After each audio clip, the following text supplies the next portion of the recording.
Bismillahirrahmanirrahim. Assalamualaikum warahmatullahi wabarakatuh.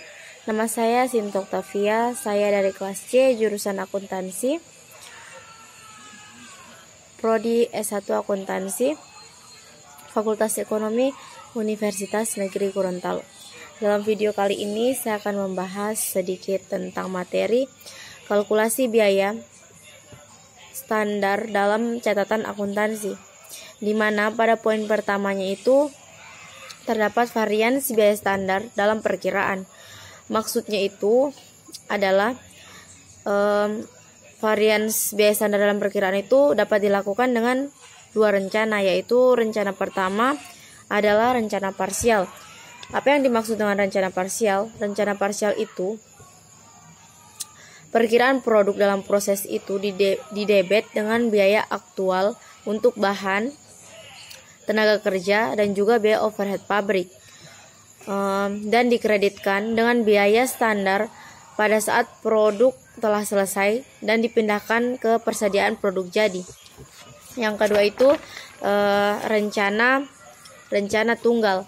Rencana tunggal itu adalah pencatatan itu dilakukan dengan mendebet dan mengkreditkan perkiraan produk dalam proses hanya dengan menggunakan biaya standar, sedangkan varians yang timbul antara biaya aktual dengan biaya standar itu dicatat dalam perkiraan secara terpisah.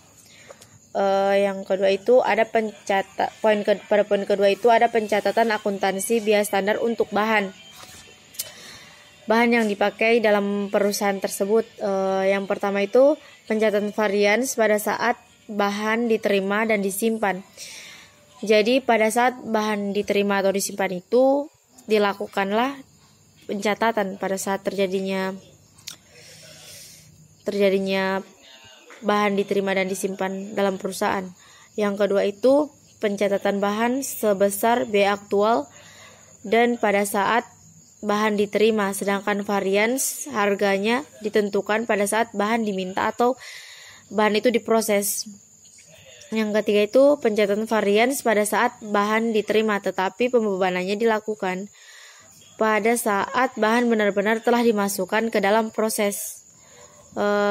Baiklah, yang poin ketiga itu adalah pencatatan akuntansi biaya standar untuk tenaga kerja.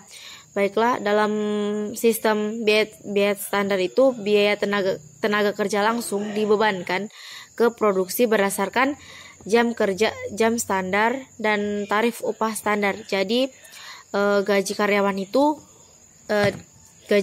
itu diseimbangkan dengan tarif standar per jam kerjanya. Yang terakhir itu ada pencatatan akuntansi biaya standar untuk biaya overhead pabrik. Hubungan pengendalian anggaran dengan biaya standar sangatlah penting, khususnya yang berkaitan dengan analisis biaya overhead pabrik, karena biaya overhead pabrik aktual tidak saja dibandingkan dengan biaya-biaya overhead pabrik yang dibebankan, tetapi juga terhadap anggaran pada aktivitas aktual dan aktivitas standar yang diperkenankan untuk produksi aktual. Itulah sedikit penjelasan materi dari saya. Jika ada kata-kata yang salah itu datangnya dari saya.